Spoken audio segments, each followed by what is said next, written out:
What is up, everybody? Hope you guys are doing well. Hope you guys are having a great day out there. Hopefully, I am not muted this time because, of course, sometimes you mute a video and just upload it because YOLO, and that's what happens. But anyways, good to see you guys in the chat here today. Shout out to everybody who made my legalmindset.locals.com legal phone set breakfast this morning. That was really fun. If you guys want to join in that, I'm going to be doing more legal phone sets, which is where I stream from my phone, over on legalmindset.locals.com. So you guys can go check that out if you missed it. It was actually really, really fun to just shoot the shit while I'm eating steak. It was really fun. But good to see everybody here in the chat today. Let's give a what's up some of the members. Not K says, I don't think this is live. Is this live? Bella Stella says, good morning. Danielle, good to see you as well. Who do we got? Aaron. Good to see you up in here early and awake. Smoke Jaguar 6, R. Johns, David Nelson. Good to see you guys in the house. I know it's early for a lot of people, but hey, listen, at least notifications are going out. I'm really glad to hear that. Glad to hear that. And thank you to those that sent me messages that I was muted, because this time it's not.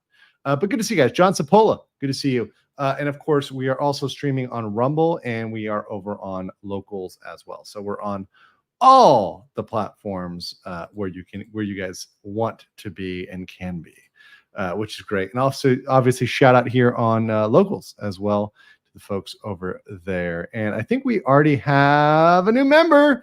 R. Johns, who sent a member chat, actually member for 4 months, and a member chat says, good morning, Andrew. Good morning, R. Johns. Good to see you. And Jason J, who says, hail, everyone, not just me, everyone.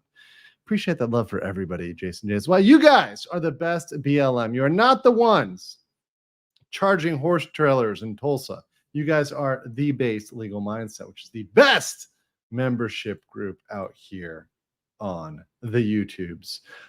Good to see everybody moving in here. Floral, good to see you as well. Been a while, been a minute. All right, so we're going to get right into it today. I'm going to jump right into it. It is 7:53 p.m. in Bangkok, Thailand. But that is exactly the right time to talk about Disney. So I had a video primed up and ready to go for, I love you guys when you're like, this is a premiere. If it's a premiere, I couldn't tell you to F off, Floral. And by F, I mean it's friendship forever, right? All right, so Comcast moving up its deadline. Let's start with that, and then we're going to move on to the Bob drama, to the Bobs. And no, I'm not talking about the Bobs and the Vagines. I'm talking about Bob Chapek and Bob Iger. So let's start with this story here. We'll start with Hulu, and then we'll move over. So, and I'm going to go through both and get the ramifications of what they are for the lawsuits, for whatever's going on, for the stock price bombing. So let's talk about this one. So Comcast has moved up their date for the Hulu deal with Disney to September 30th. Now, I don't know if anybody else has mentioned this, and maybe nobody ever paid attention, but most corporations, by the way, same as governments, have different fiscal years. So most governments do not use a standard calendar year. It's not J1 through December 31st. They use September 30th through, well, the next year, right? October 1st, right? So you've got essentially it's October 1st through September 30th, right? So you've got the new calendar year coming up in September 30th of this year. So therefore, as was pointed out by the chairman, or the CEO of Comcast, they said as of September 30th, after some short period of time, Disney can call and we can put, which means they can force them to sell, or force them to buy. And I believe that's what will end up happening. So they're going to force Disney to do this. They're going to force it, ladies and gentlemen, legally forcing it. It's okay. It's contractual. They're going to force this thing as of September 30th. Now, does that mean the sale will be effective as of that date? No.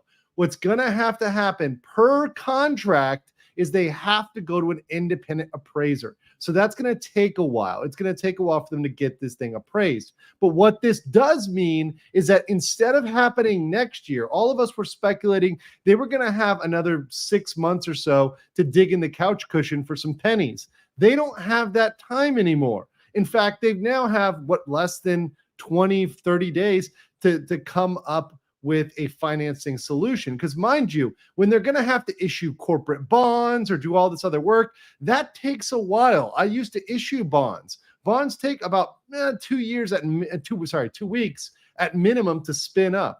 It's very difficult to spin up large amounts of security, whether it's government security or corporate paper, within 1 week or two, or even a couple days. You've got to have a couple weeks. So already they're probably working on, oh my God, how much can we borrow and what's our interest rate?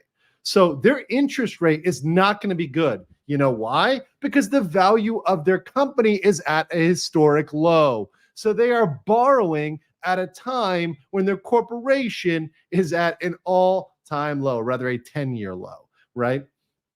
So because of that, they're going to get a very bad rate. Things are not looking rosy for Disney. Right now is not the time where people want to be lending Disney money. So this is going to probably drop their shares even lower. Now, it's helping Comcast. Comcast is actually trading higher, but it is not helping Disney. So it is definitely bombing there. 2012 Jameson for $1.99 says, are you live? Now show can start. Yes, we can start. Whiskey 77 for a member for 2 months says, comically, we'll be at Disney tomorrow for the last time. Well, like I said, I never tell people what to do, but I am glad that folks are deciding to, wrap up their relationships with the mouse, to conclude their relationship with the mouse. Also, I see here on the back end, and you always got to check the back end, but thank you so much, Tank Rat, for dropping the 20 memberships, the 20 Legal Mindset memberships. Guys, make sure you click on, when you see these gift memberships from Tank Rat, who's been so awesome and so based, make sure that you are clicking on the gift membership, accept gift membership option, so you can accept those and receive those, and you can help others out in the chat so we can see a sea of green, a sea of based legal mindset. Appreciate all y'all, and appreciate all y'all that have been gifting out memberships in the chat. It really helps out, and shout out to all of the members of BLM and all the members of the RPG. So thank you, Tank Rat. You have always been an amazing supporter of the channel, and your boy Legal Mindset Senpai notices and appreciates you. All right. So another thing that I thought about with this, and this is a big thing, is that they're hit at a time in which they are going to have to settle at the exact same time. They're going to have to settle at the exact same time all of these lawsuits. So they're going to have to pay this thing out. They're going to have to pay this Hulu deal out at the same time where they're settling multiple lawsuits, right? So they're going to end up settling with the pension funds. They're going to end up settling with Stourbridge. They're going to end up settling with TSG. All those lawsuits we talked about, they're going to need to settle with. They're going to need to do that in the next 3-4 months. So that's going to be a pretty big deal. And once again, with what money? They're going to have to go and borrow and beg and, well, we won't say steal, but that's for the litigation to decide whether or not they've been stealing money, whether they've been committing fraud, whether it's simple fraud, securities fraud, or stealing public funds. We've got all of these options. Anolb says Disney must go bankrupt for the good of humanity. Yeah, that's funny. It's funny. So let's get into it here with the rest of this. It says Disney owns 2/3 of Hulu while Comcast owns the rest. Under a 2019 agreement, either the company can trigger a sale or purchase for their 33% with a minimum equity of 27.5. And now they know they're going to have to go through an appraisal process, right? Because Comcast thinks Hulu is worth a lot more than 27.5, but neutral observers have said 30 billion is a fair number. So what we're going to see is the number going from potentially about 9 billion to 10 billion. Now, it sounds like it's a small thing, but $1 billion is a lot of money for the rat, right? I mean, an extra billion is not something you find under the couch cushion. You're going to have to take out significant amounts of money for that extra billion. So you better believe Disney is going to be desperately searching for anywhere else where they can dig up that billion, whether that's in savings or whatever else, right? Marty McGill says, Disney equals throw up in my mouth. Yes, definitely. let's see here. Yeah, so that's what we got, a 30 billion. Now, I have heard some analysts say that it may be more than 30 billion, right? So I have heard, okay, this could be something that ends up in the realm of 34 billion or whatever else. But let's say it ends up being 9, 10, 11, 12. All of that's bad for Disney, and all of it is at a time in which they can't afford to pay. So for me, I think the biggest issue is that they're having to settle all of these lawsuits. They're having to pay all these things at the same time. It's the timing, and the timing is very, very, very relevant. All right. So let's get into the second part. And this is the second part I wanted to jump into. And perhaps I want to spend some more time because I want to read through this one because it is absolutely insane. And I want to bring through this in the article by Alex Sherman. This is about the fight between the Bobs. Now, I know some other people have covered it, but frankly, they haven't covered it in light of the lawsuits. And I think what I want to do is read through it, and there may be a little bit of skimming, but I want to read through the pertinent facts in this. It is a longer article, but I want to read through it because there's some facts in this article which may end up coming out in court. Now, a lot of this information about this battle of the Bobs, the battle between Bob Iger and Bob Chapek, this information is stuff that we've been talking about, that people like WW Pro, Valiant Renegade, those guys have been talking about for a long time. I've known this stuff. It was obvious from the things that came out that there was a conflict between what Chapek was saying and what Disney was doing.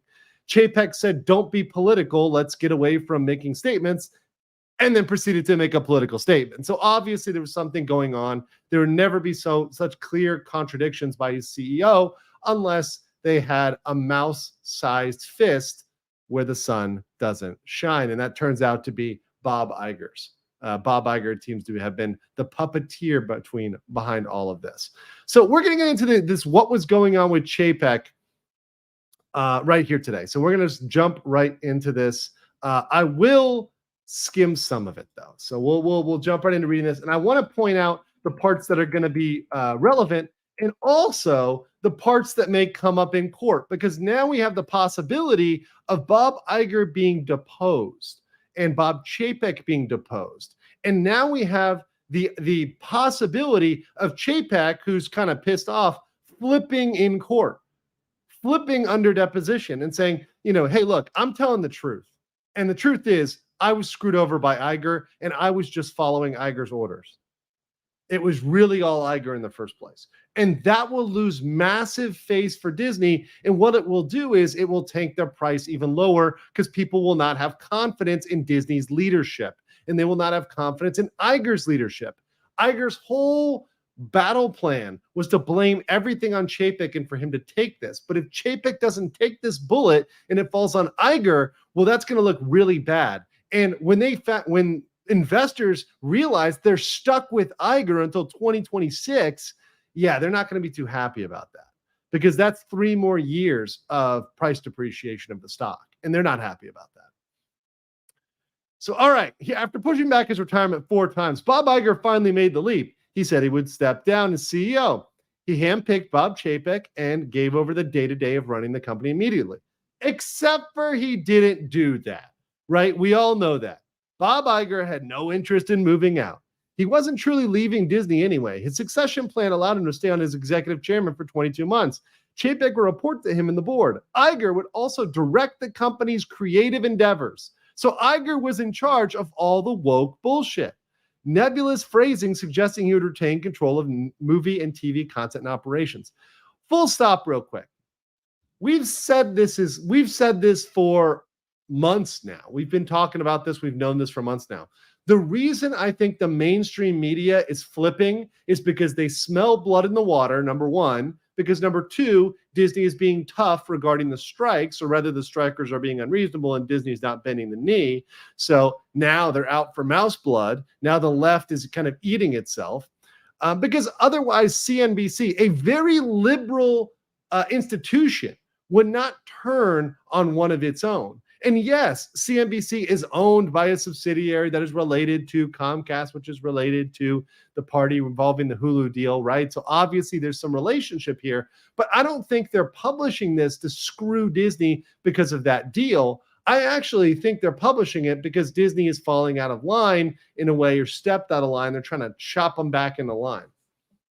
So I do think they're writing this to try to punish this in a sense. All right, so here we go. There's a practical reason why Iger didn't want to move out. It had a private shower. I'm surprised it wasn't a bathhouse. I'm sorry, with all we found out from Tucker recently, I'm surprised it wasn't a bathhouse with Barry coming over every other day. But that being said, it's built for Eisner, the vanity for shaving. Iger, it's 72. Whoa, I didn't realize he's 72 years old. This guy's up here in Bidenland. He consistently woke up at 4:15 a.m. to work out and shower. On evenings when Iger was heading out for Disney premiere award show or benefit, he would take a second shower, this time in the office. Iger told Chapek he lived for those 2 shower days.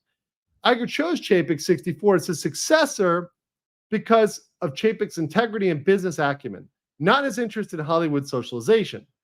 Chapek has the outward corporate demeanor of a Midwestern businessman, or as one colleague jokingly put it, a tuna salad sandwich who sits in front of spreadsheets. He's a risk taker who is not afraid to upend the status quo, but he's just not a schmoozer by nature. Okay, so they're kind of two different dudes. So, Chapek wanted to keep the shower, and Iger wanted to keep the shower, so Chapek moved into a smaller office. But there's more than that, right? This is more than that. When you're the guy with everybody in an office knows, office size is related to, power.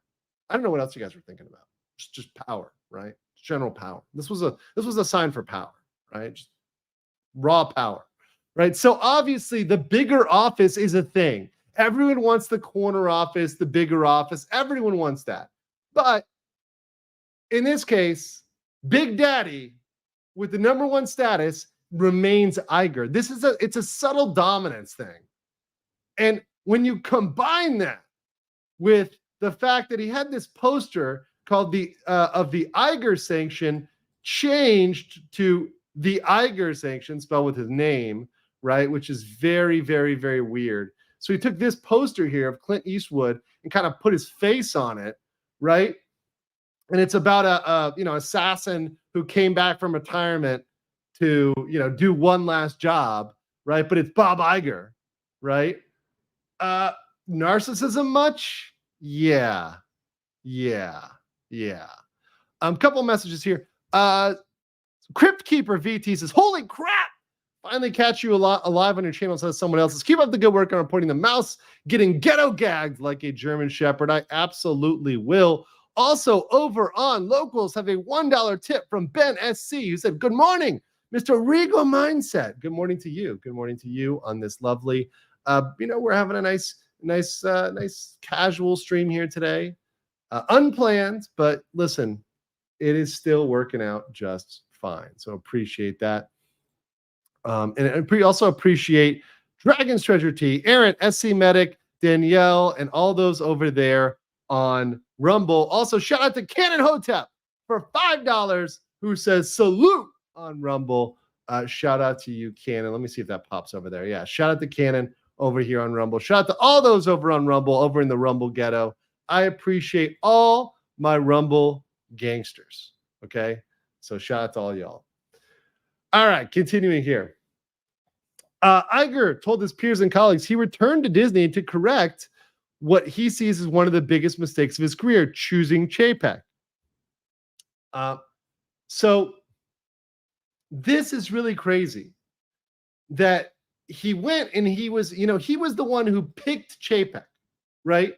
He was the one who went out and chose Chapek as his successor. So it's like blaming honestly, it's like blaming, like being too mean about an ex, okay? Because at a certain point, you can say, okay, my ex was crazy and this and that, but you picked her, It's like an ex-wife or an ex-husband. It's like at some point you had the agency to say yes to that person, agree to deal with them, right?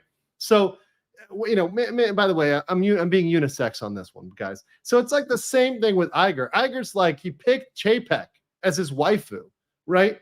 And then all of a sudden he's like, oh, well, she doesn't make ham sandwiches well, so she's out. Well, you picked him. Didn't you vet him?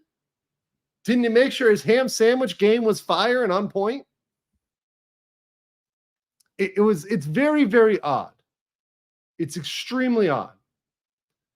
So let's get back into this with the Iger secession plan. So Iger's decision to step down not only shocked the entertainment and media worlds, but even took his close associates by surprise. Disney's head of streaming, Kevin Mayer, who many outsiders likely pegged as the replacement, found out minutes more before the public announcement. I didn't know at all it was coming, so it was surprising. But Iger figured the timing was right. He was getting close to 70, being CEO for 15 years. He launched Disney Plus, which was a success. Now, this is bullshit and spin. So this is where the article is spinning this.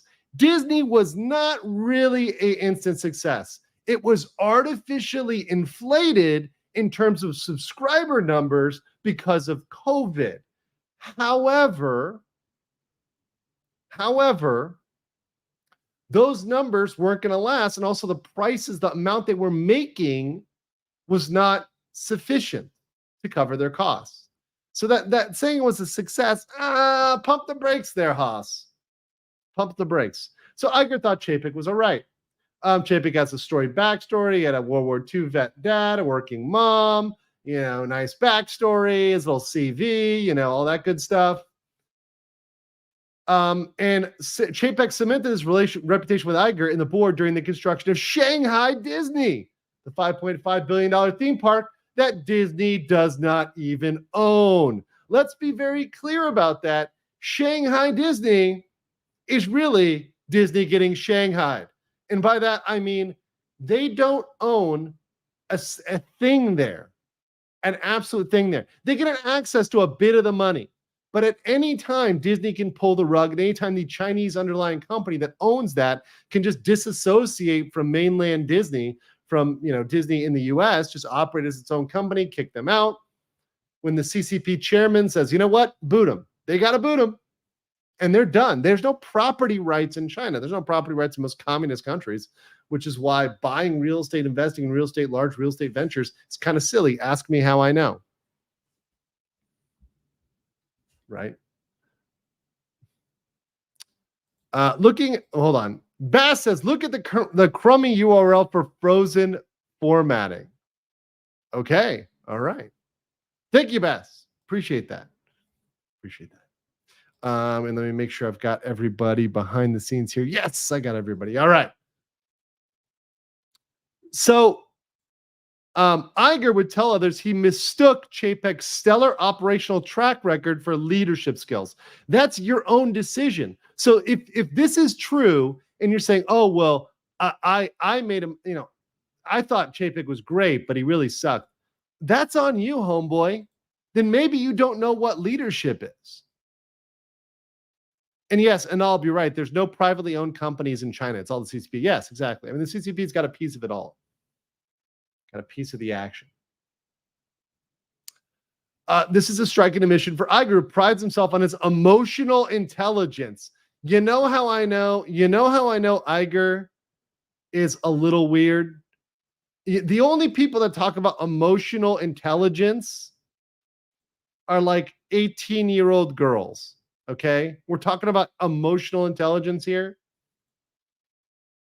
Come on.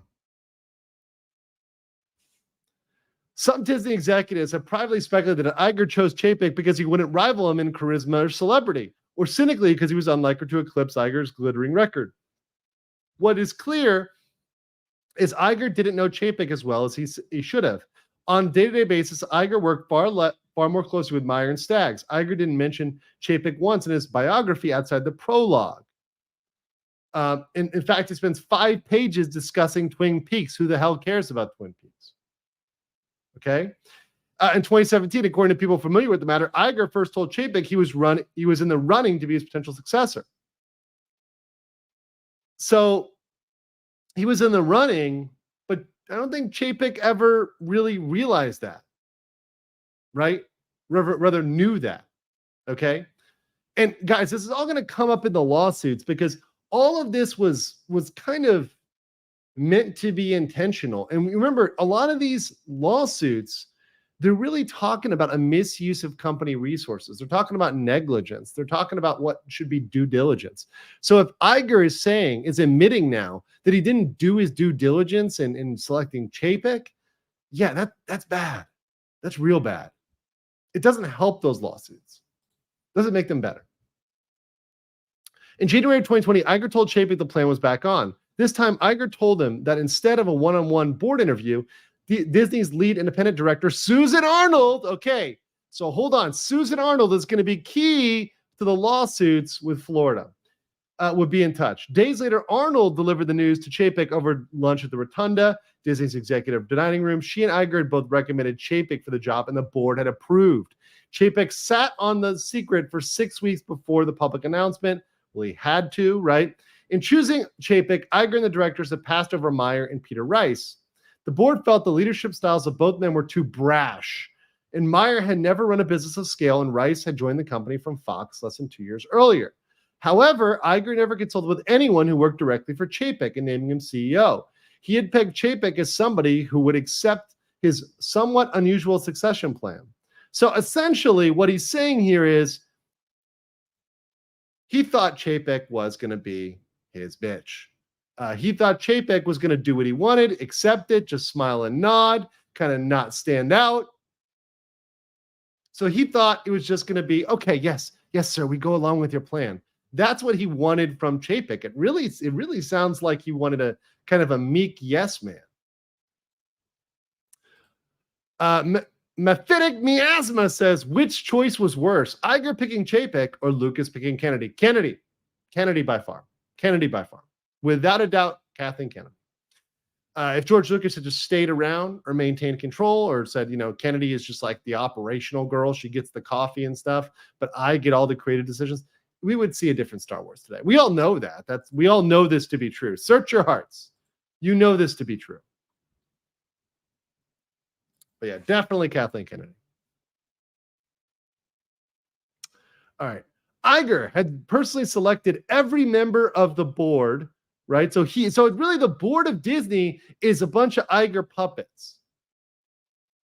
Iger personally is close to them, including Nike executive Mark Parker, General Motors CEO Mary Barra, the wife of another director, Michael Froman, then the vice chairman of MasterCard, and the president of the Council on Foreign Relations, who is housemates with Iger's wife, Willow Bay, at the University of Pennsylvania. So all a bunch of Iger simps. So when the board is a bunch of your simps, this is bad. There's no accountability from the board. So when we ask, when is the board going to do something? Well, they're all Iger's personal friends. So of course they're all going to stroke him off at every last chance. This is not a board doing its duty.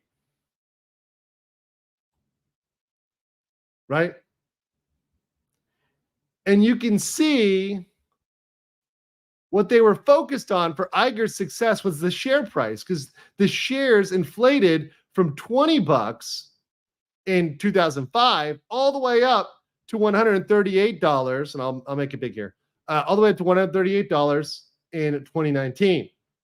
And this actually got close to 200, but at the peak before it just dropped off like a dookie.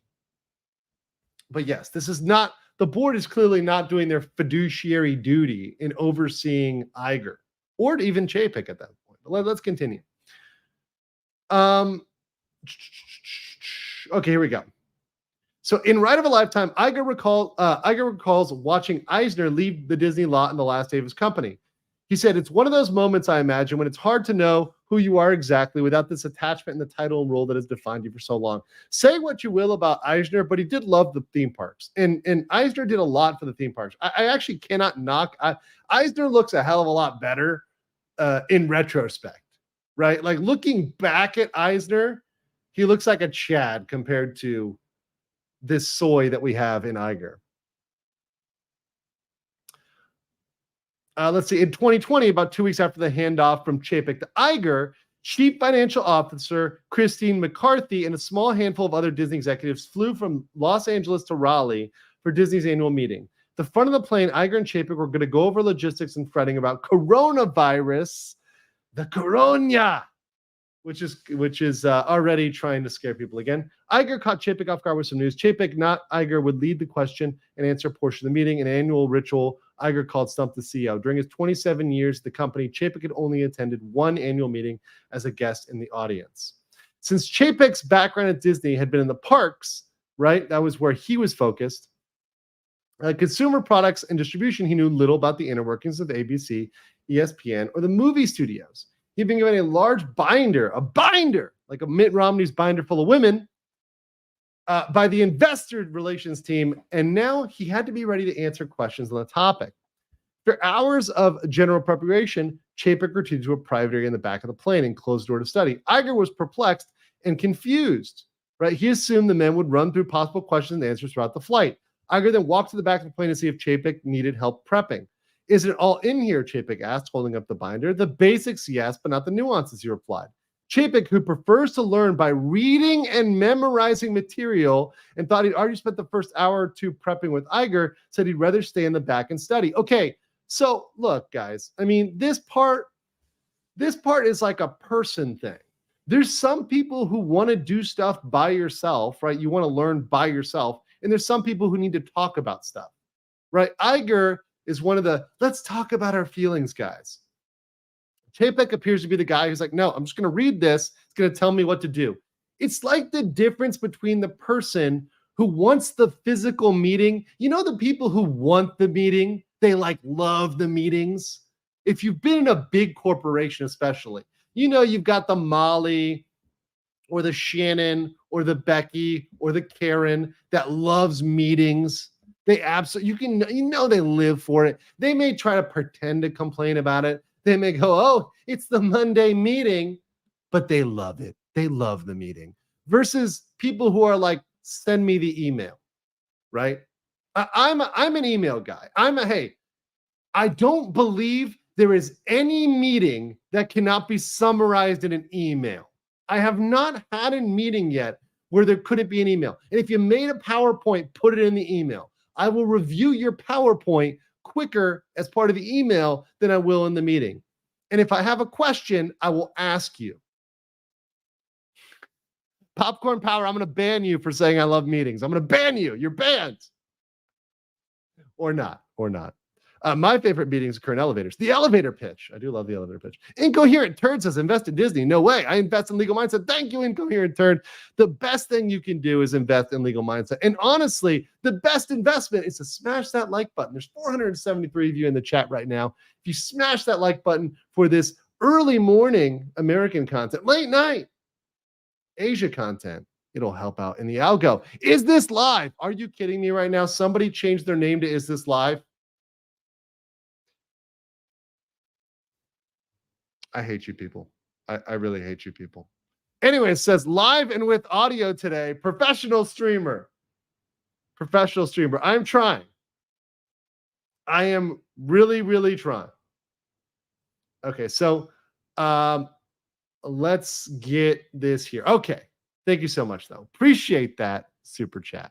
But also appreciate you guys clicking the like button. You just got to click the like button. It's free. I like super chats. I like members, but it's free.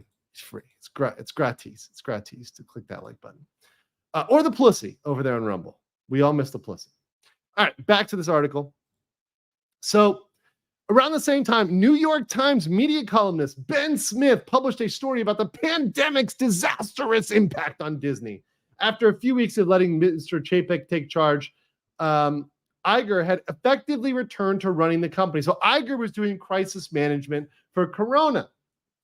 And Iger said this, a crisis of this magnitude and its impact on Disney would necessarily result in my actively helping Bob, meaning Chapek, and the company contend with it, particularly since I ran the company for the past 15 years. Or rather, he should say that he's running the company still. Chapek was furious. He called Iger and told him he didn't need a savior. Don't save him. He don't want to be saved, okay? Iger's running in there and white knighting. And Chapek is like, yo, girl, I don't need your white knighting. Tank Rat says, if YouTube 30 minutes to show a live icon next to your name in my subscription, that's weird. That is really weird. but I'm glad it showed you in time to send those memberships. So thank you so much, Tank Rat. Thank you for the super chat. Thank you for the memberships. Appreciate you now, today, and always. Always. Okay, let's continue here. Chapek also complained to the Disney board about the story, demanding to be given a seat immediately. So being able to name somebody on the board. Disney had promised him one, but he had not set a date. Chapek did not want Iger in the board talking about him or his job status while he wasn't there. So they were literally gossiping like Regina George, right? The Disney board was gossiping like a bunch of little girls at the meeting, talking smack about Chapek. This is pretty bad. That's some pretty this is pretty petty stuff. And by the way, remember, we have these lawsuits that are saying that during the pandemic, Disney wasn't handled properly. Well, this just bolsters those arguments. It bolsters the arguments. Remember, they're arguing that they breached their fiduciary duties, that the CEO and the board, the entire board, because remember, they named all the board members, that they breached their fiduciary duties. Well, there's a pretty damn good argument now. Pretty damn good argument now. Let's continue here. When Chapek took over Disney, it was clear Wall Street cared more about its streaming results than any other division of the company. Iger had already begun to reposition the company, saying, "We are all in." So Iger, so here's the other thing. You know, all these lawsuits, they're saying the streaming falls on Chapek. It's actually Iger that went and was pushing it. Iger is the hoe who said we're all in. It was Iger all along, not Chapek. So Chapek was saying, hey, we got a problem with the streaming operation. First, there's too much people, there's too many cooks in the kitchen. Too many people are deciding what's on there. You've got Iger, Mayer, Strauss, Chu, everybody. And then, of course, Chapek himself. And then, obviously, you got Kevin Feige, Kathleen Kennedy, Kathy K. KK's in the chat, people. Then, obviously, this is not efficient. So Chapek's like, look, this is not good. Who's accountable, right? Who's accountable if you have all these chefs? Well, nobody.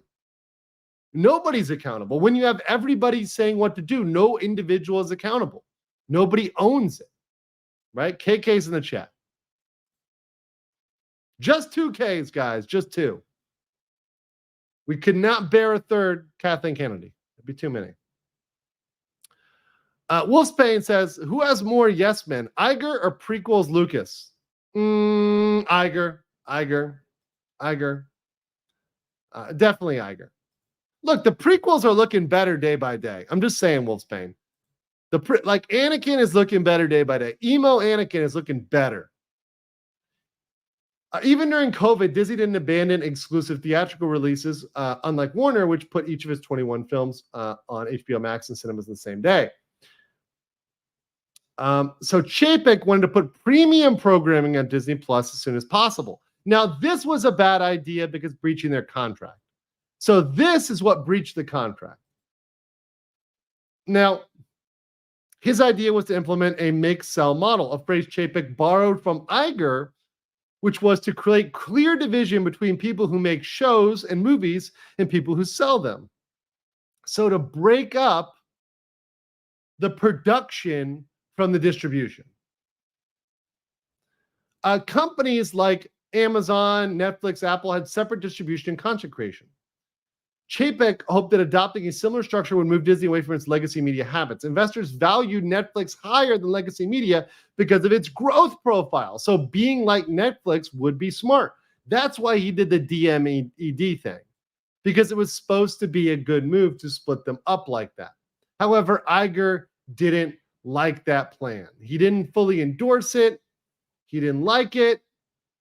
So it got really awkward.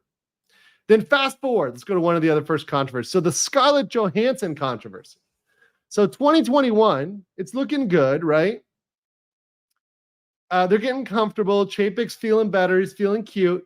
And then in March, they make the decision to launch Black Widow for a premium price on Disney Plus at the same day as it's in theaters.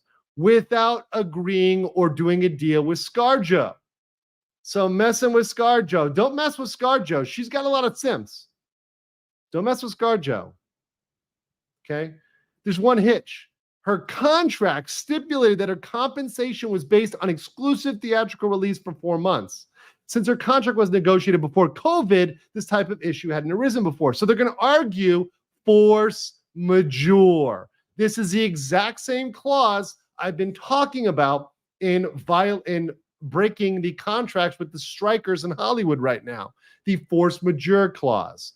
At a certain point, it becomes irregular and unpredicted, and COVID was that. Now, just because it gives you a chance to break that, an opportunity to break that, doesn't mean you should do it. It still makes it sketchy and unethical, even if it may be legal in the case of Johansson, right? And also, they knew COVID was going on. They had a chance to renegotiate that contract or add in that clause. So they had a chance to come and negotiate that. So I think this is a little bit different than breaking a rent contract or something else like that. So I think they had the ability to do it, but I don't think it was right for them to try to screw over ScarJo that way. Of course, they ended up settling that lawsuit. They ended up settling the lawsuit with Scarlett Johansson. But of course, at that point was when ScarJo got mad and she sued, right? Iger didn't speak, but he felt the meeting with Chapek, the virtual meeting on the company's options, attended by the executives, obviously the lawyers, was amateur hour and a meeting run by children, with far too many weighing in on how the company should respond. This is very true. You know a company is not doing well when it has too many middle managers, too many people in the middle saying what to do. You need a very thin layer at the top with very specific people who are accountable, who you can point to and say, you're fired, because you messed up. So, of course, they went hard against ScarJo. They signed off an aggressive public statement, which, by the way, is standard Disney protocol. Disney hates lawsuits, and they always go hard against them and use procedural tricks, which is what we're seeing in the Reedy Creek lawsuit. We're seeing all their procedural tricks and BS. By the way, speaking of things that are not BS, I also want to say, Is It Live? Thank you so much for the 10 Legal Mindset memberships. Appreciate you and appreciate all of you guys that have turned Is It Live into the next meme. I hate you and I love you at the same time. I really do. I really do. And obviously there's going to be a live emoji with a question mark coming up. I'm going to make a live emoji for sure. For sure. So appreciate y'all and appreciate you, Is It Live, and all those members out there. Make sure you accept gift memberships so you're able to receive them. But that is a great thing you guys have been doing my channel. And honestly, those gift memberships have really helped me out the last couple months. So appreciate it.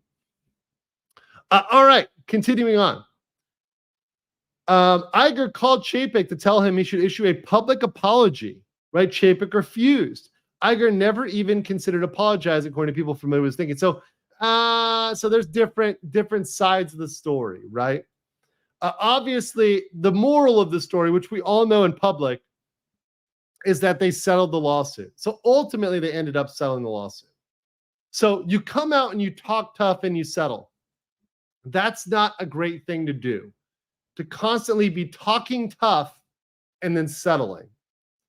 So now let's fast forward to my area of specialty, my favorite area, which is where we're going to really focus on today and kind of hit this article, which is the fight in Florida. So here we go with what went down in Florida and how Bob Iger was the cause of all of this. Let's get into it.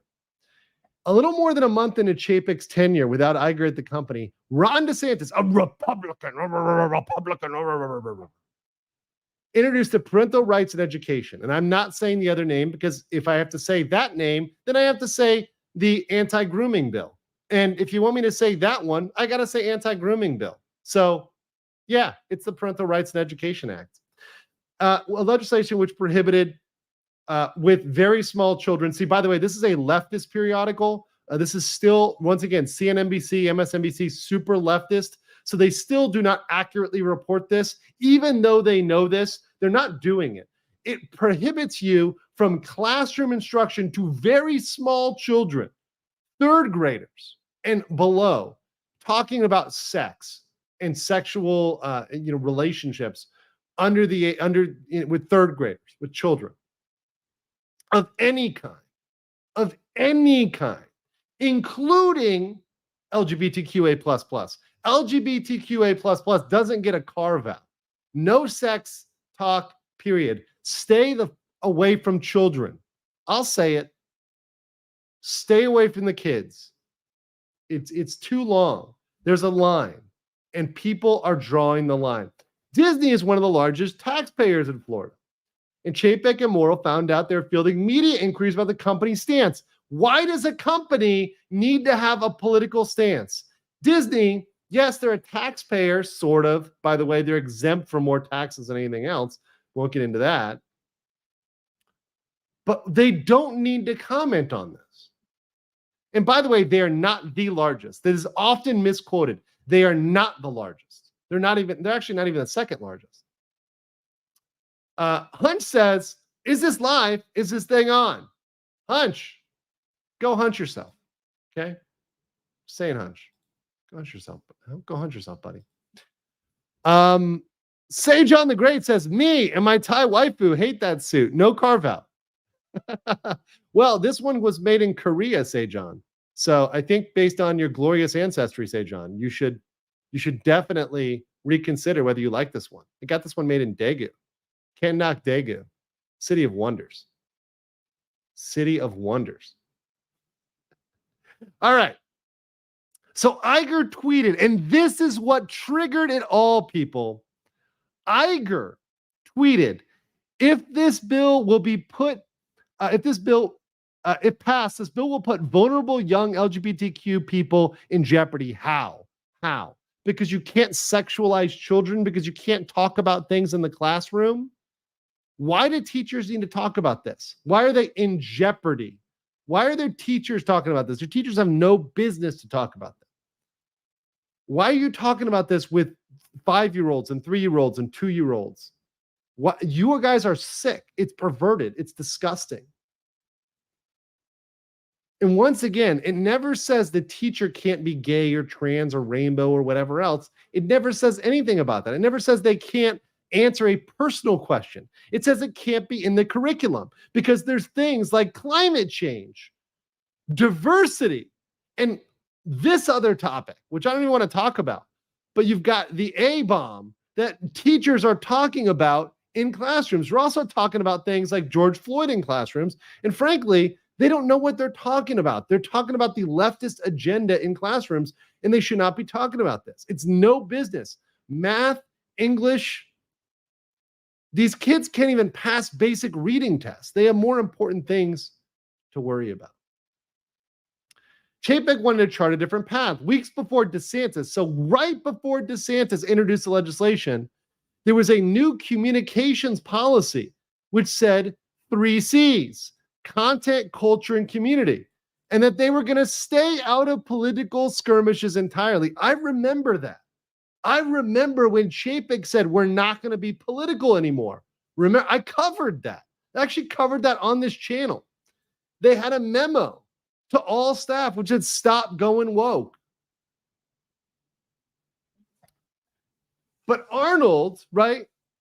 So Arnold, remember I said we're going to get back to Arnold, who is an open lesbian, signed off on the statement, but told Chapek privately that Disney should sign a public letter to the Human Rights Commission to oppose anti-LGBT legislation. This legislation was not anti-anything. It was anti-sexualizing children. Florida Man says the fight in Florida is where the woke train officially went off the rails. And you know what? They're going to lose. Like, this is where they lose. The Florida Man fight is where they take the big L. And thank you. Yes, it is new headphones. These are new headphones. They're like the gold ones on the side. The old ones were getting kind of cruddy. So I replaced these like a week or two ago. And a memo to all staff. And I really agree with this. So let me read this. Chapek wrote, corporate statements do very little to change outcomes or minds. Instead, they are often weaponized by one side or the other to further divide and inflame.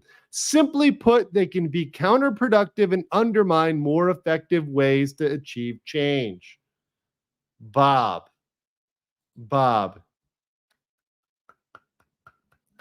that statement is absolutely 100% correct. Bob Chapek is 100% about that. Corporate statements don't do shit. They do nothing. It is better to shut up than to say anything, unless you're going to ride some popular wave that you know is going to generate specific revenue for your company. Unless it's something that's really going to help your company, public statements don't help. They don't. So don't do them. Why? Completely unnecessary.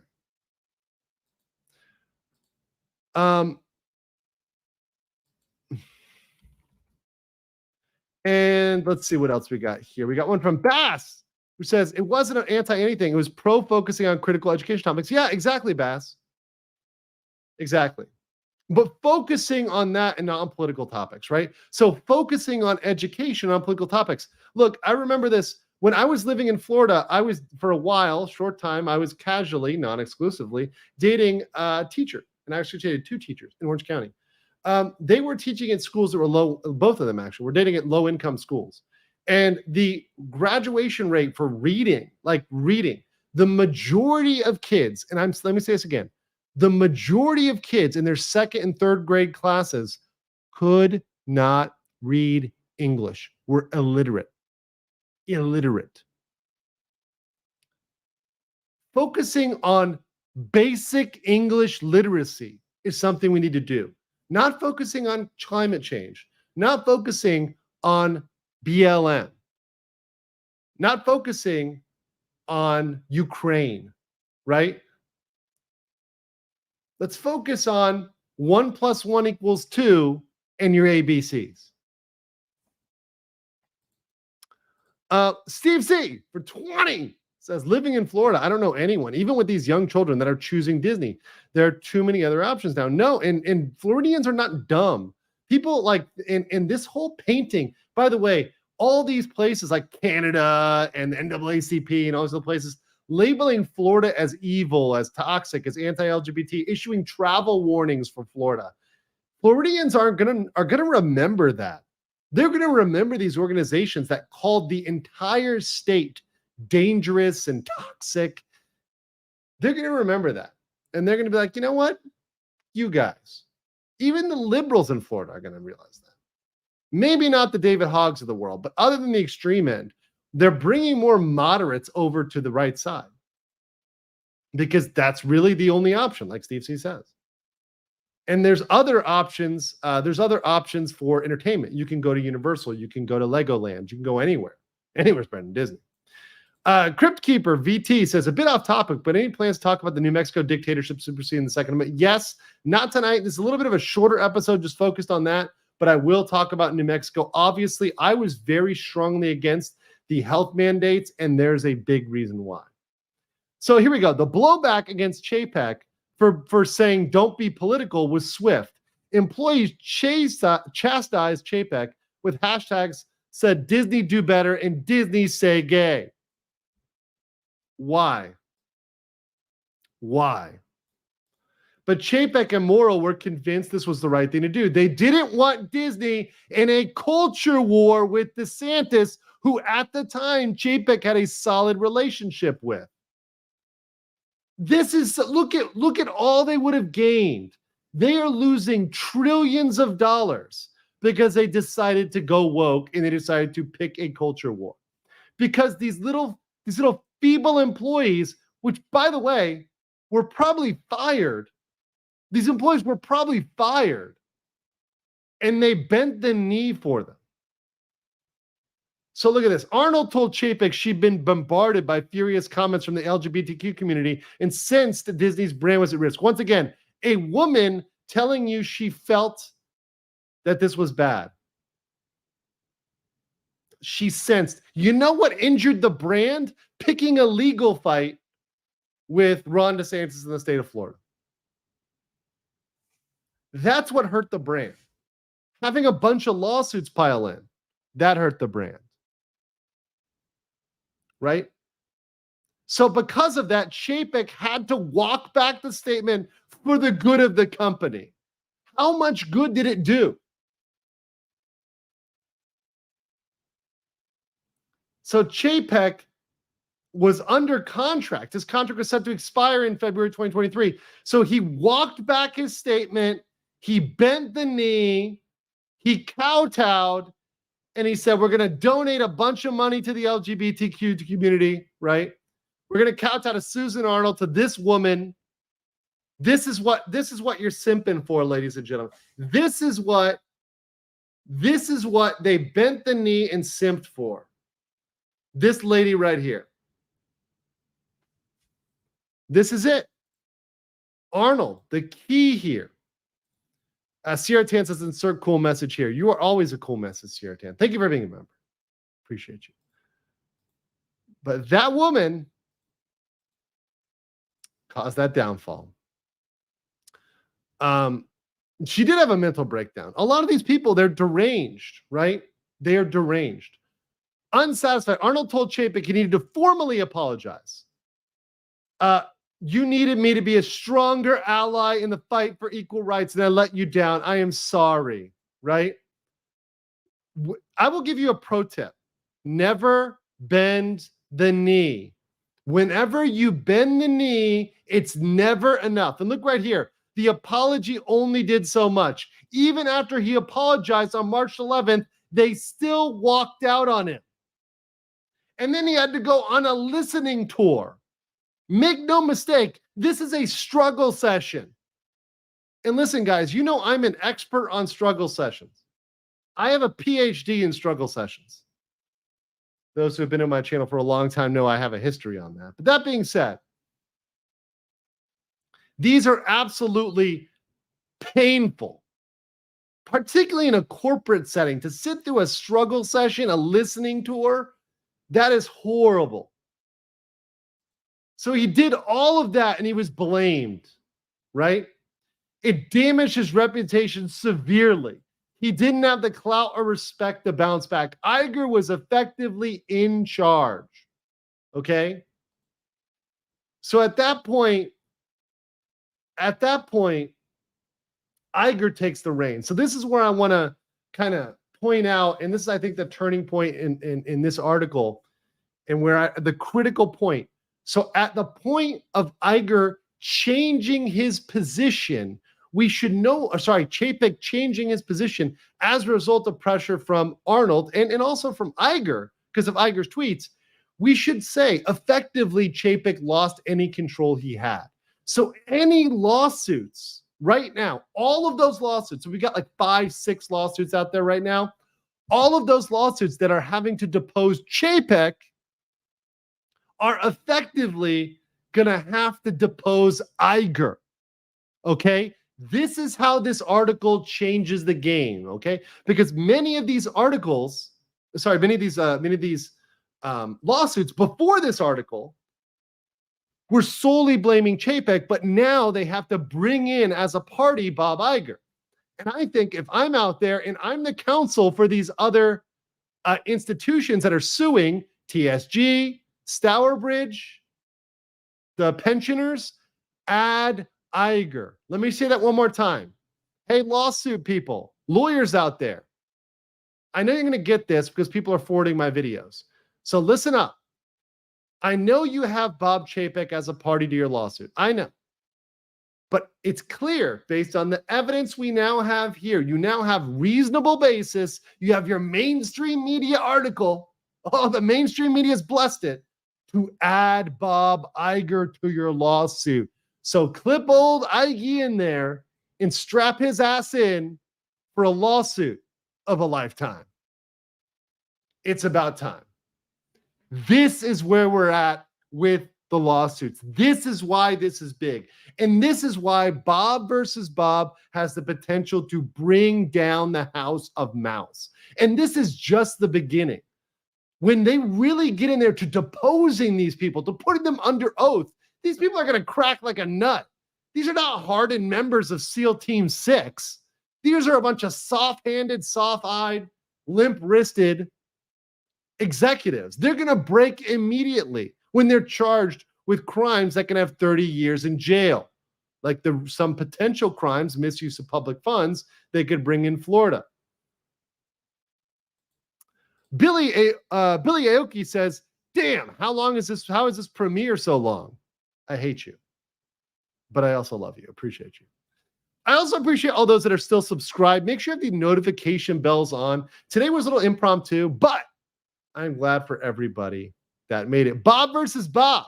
Which Bob will win? Which Bobs are best? Which Bobs do you like best? Are you a Chapek person or an Iger person? Let's have a quick poll here in the chat. Are you like Chapek versus Iger?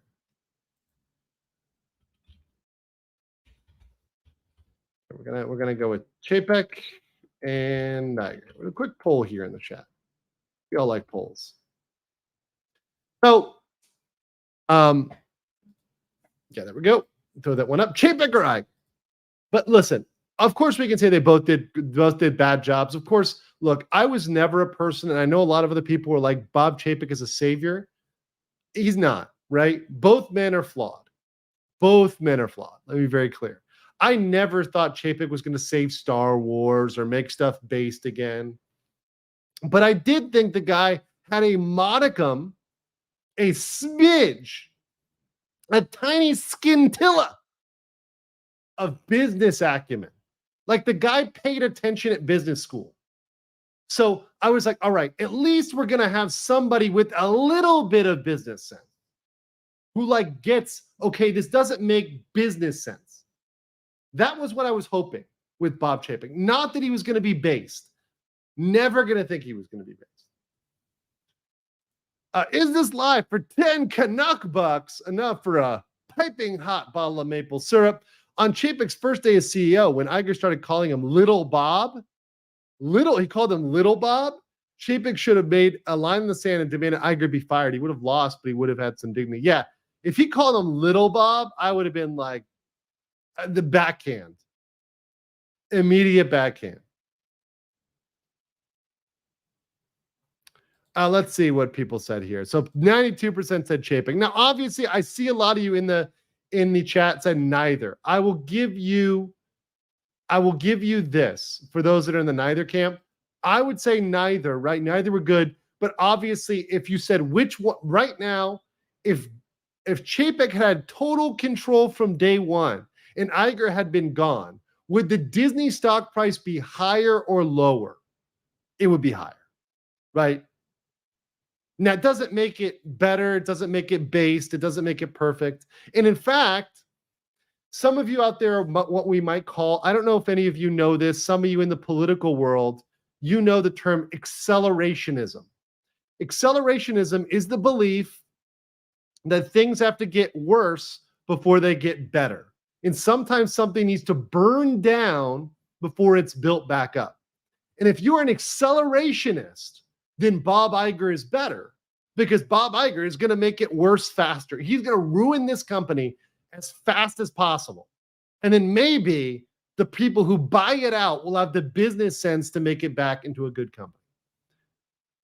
Because most people who follow Disney stuff, most people, I mean, all the people out there, shout out to Valiant, WD Pro. I know, see some of you in the chat mention Clownfish. These are all Disney fans. I mean, they're people who want to like Disney. You know, I grew up going to Disney. I want to be able to go to the parks again. I want to go to, back there and see stuff. I just want to see Splash Mountain that goes full Briar Rabbit. I don't want this bullshit with Tiana. I want a Hall of Presidents that's absolutely based and Trump pilled. I want that. But we're not getting everything we want. Iger's more fun for me. Iger's better for my business. Iger's better for viewership. We got 621 of you here. So Iger is better for you guys smashing the like button. And of course, we hope things will be brought back up. Bringing back the Brer Rabbit. Bringing back that song of the South. Quan8 says, bring back Bobber. Yes, more Bobs. Tank says, I didn't think Chapek wanted CEO position since he didn't meet the people that Iger told him to. In fact, if I remember correctly, everything Iger said to Chapek to be CEO, he didn't do. I think Chapek wanted to do it his own way, or maybe Chapek was being intentionally rebellious. But from what we can see in the article, Iger was a dick to Chapek. Iger was not treating him, right. And Iger wanted him to do things his way. He wanted him to be Iger 2.0. He thought that that Chapek was just going to be like his yes man. And when he wasn't, he got salty about it. He got very salty about it. A lot of super chats here too on Rumble, so we'll get to those in 1 second. But thank you so much, Tank Rat. Appreciate you dropping the AED 100. So also over here on Rumble, we'll get these chats, and then we'll be brave enough to show Rumble here. Okay, here we go. Said, wouldn't that be JD on a reptilian struggle session, sir? Yes, had a lot of reptilian struggle sessions. Live and unmuted, best of mindset. Thank you very much. And Occupant 42 says, couldn't they claim they misunderstood their fiduciary duty to mean take a duty on the finances? No. Occupant 42, they have an absolute right, absolute duty to think of the best interest of the company. And to be the patsies for Iger is not in the best interest of the company. It's also not fulfilling their objectivity requirement of the board. Tankrat said, burn Disney, burn. Then a phoenix may be born. Honestly, guys, there is possibility for like something really cool to come out of this, and just Disney to be bought out at a basement bargain price by a bunch of base chads. Just get some absolute chads to buy it out and just delete all the Disney stuff, erase the woke stuff. In fact, you could even make it funny in a way to erase the stuff and retcon it all out and just redo it in the eyes of the original. Right? That dog in M said, Omni-Man Chapek versus Homelander Iger. Yes, that's actually a good one. Actually, I like Omni-Man too much, though. I do like Omni-Man too much. Omni-Man's a good character. A good, well-written character. Homelander's creepy as hell. I mean, wasn't Homelander like banging himself? It's really weird with Homelander. But all right, guys, meant to keep this one short. So we're going to wrap this one here at about an hour. I want to thank you all for checking in. Make sure you smash that like button. If you're on the replay gang, make sure you comment, ding the notification bell. And guys, I'll be back tomorrow. I'll be on Bangkok Bros, but I'll also do one in the morning around the same time tomorrow. So stay tuned tomorrow. I'll be here again. Until later, peace. See ya.